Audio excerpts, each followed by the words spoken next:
Let's talk about change in value. Number 6. Appreciation of the asset is critical to most investors, especially if the investment throws off little or no income. Investors have to look at historical as well as forecast rates of appreciation. On one hand, for example, you might look at a waterfront home that's a teardown, that you might buy that for that land, that someday that when perhaps you've accumulated some cash or you can find some investors, you're going to build a house. You could tolerate a negative cash flow because the older house will rent for less than that would make sense to buy that property. But the appreciation is such every year that it will make up for that negative cash flow. On the other hand, if you buy a triple net income property, meaning that the tenant pays taxes, insurance, and maintenance, that has a programmed appreciation for as long as that tenant is in there. Let's talk about holding periods. We talk about how long a tenant will be in there. Investments need to be evaluated often. Markets change, your objectives change. Examine the market trend and the prices. Set your objectives as to the holding period and when making your initial evaluation. You can also define a holding period by an objective, not just by a time period. At the Kelly Carlos Office Center, I knew that once I fixed that property up and I stabilized the rents, that it was going to be worth twice what I paid for it. So once I met that objective, I had my exit strategy. It wasn't geared to the calendar, but more to my checkbook.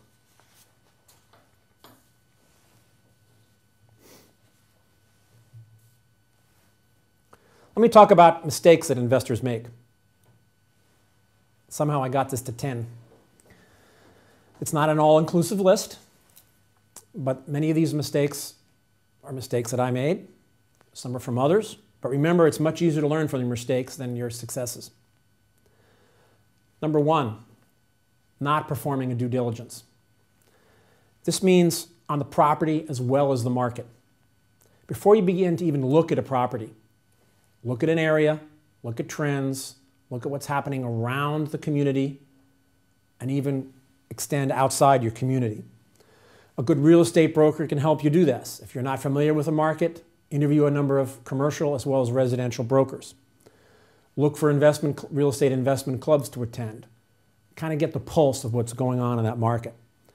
For example, in our office, we keep a list of projects that we can review with clients, not necessarily to sell them those projects, but to give them a sense of the pulse of what's going on in that market. Once you do prepare a contract on a property, you need to prepare a checklist and a timeline for due diligence. This due diligence period also gives you the ability to further negotiate a property. For example, during due diligence, you may find out that the roof needs to be replaced. Well, your due diligence period may be, say, 30 days. In residential, sometimes in the REOs down here, it's only 7 days. Long, big commercial projects, the due diligence period is longer, maybe 90 days. But as you come up with surprises during your due diligence, it gives you the opportunity at the end of that due diligence period. And keep in mind, real estate should be a logical business, but a lot of emotion in here. That seller is convinced he's got a buyer. You're in your due diligence period, and you come back and go, hey, I can't pay what I've originally estimated because I got to put another $40,000 on the roof. It gives you an additional ability to negotiate.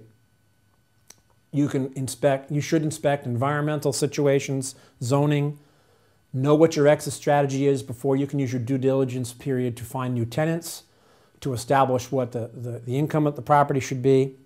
You can hire a competent engineer to examine the mechanicals, the roof, air conditioning.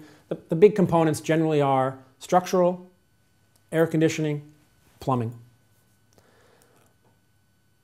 So one mistake, the first mistake, was not doing due diligence. Number 2, using emotion instead of logic. Don't fall in love with the property. I had a triplex on Fort Myers Beach that I owned with some friends. When I was hanging out at my dock one day, a realtor knew that I was a buyer of investment property. He came up to me, he said, look at that fourplex on the other side there. Now keep in mind, my unit was a triplex. We paid $160,000 for it. It generated about $21,000 a year in income. He looks at this fourplex and says, it's a gorgeous fourplex up there. It's high enough that you can see the beach from there. I said, what do you want for it? He says, $500,000. I said, what are the rents? He said, $16,000. I said, what makes you think that this property is worth $500,000 if the income is $16,000? He says, well, it's got a gorgeous view. Needless to say, I didn't buy the property. I don't pay for the gorgeous view, I pay for the income. This guy was in love with the view and the fact that it was on the water and the breeze and the swaying palm trees. But as an income investor and a logical investor, that didn't cut it with me. He fell in love with his property and thought I was going to buy his love.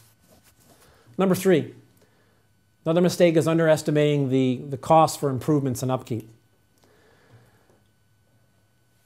I was living in Cincinnati, Ohio.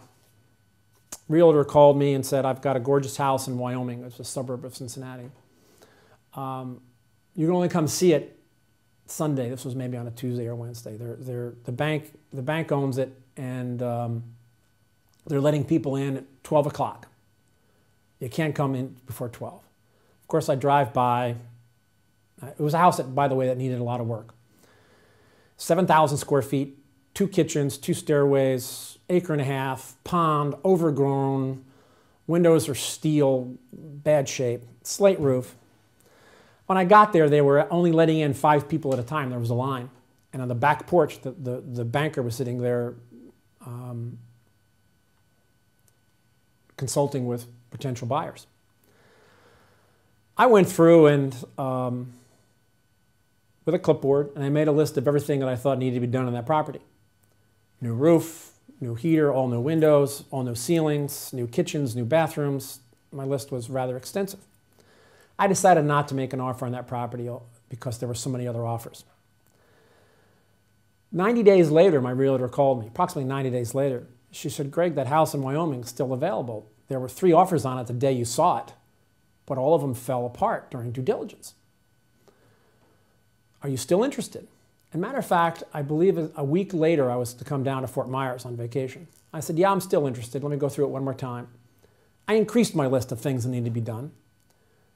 I did a survey of what I thought the market value would be fixed up, and I made my offer. Banker called me back and said, Mr. Fous, we'd like to counter your offer. In the interest of time, do it over the phone. I said, well, I can save you a lot of time. I've given you my final offer. And he calls me back in about 10 minutes later and says, Mrs. Buesner wants to meet you. And apparently the owner, or I think it was the widow at that time, had some say in the sale.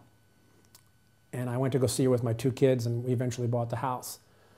I didn't need to put a new roof in, but everything else, my roof I think was $78 as one slate tile replaced. I didn't underestimate the time and the money that I had to put into that house. Those 3 initial buyers did, and when they went through due diligence, they figured they couldn't buy the house. 4th mistake, thinking you'll get the interest rates that are advertised on TV, on the internet, and the newspaper. Interest rates for investment properties are generally higher. The amortization periods are shorter. And don't forget that the cost of acquiring investment property is generally higher because of the appraisals that are required. Don't assume you're going to get the same interest rate that you would for commercial property. Number 5 common mistake, buying price over location. I see it all the time. You know, I got 2 houses, one with the lake view, one with no lake view. $100,000 difference. I'm going to buy the one without the lake view. There's a reason the one with the lake view is higher, because it will sell faster. Always buy location over price. In condo buying, I advise my investors or my buyers to buy the highest and the most unique that they can. If they buy the lowest and the more common condo, they've got tons of competitors. Another common mistake is not preparing for the worst case scenario. This has never been truer than in today's market. There are some buyers that bought 4 homes in the pre-construction or during the heyday of the housing boom, and now are sitting with 4 empty homes.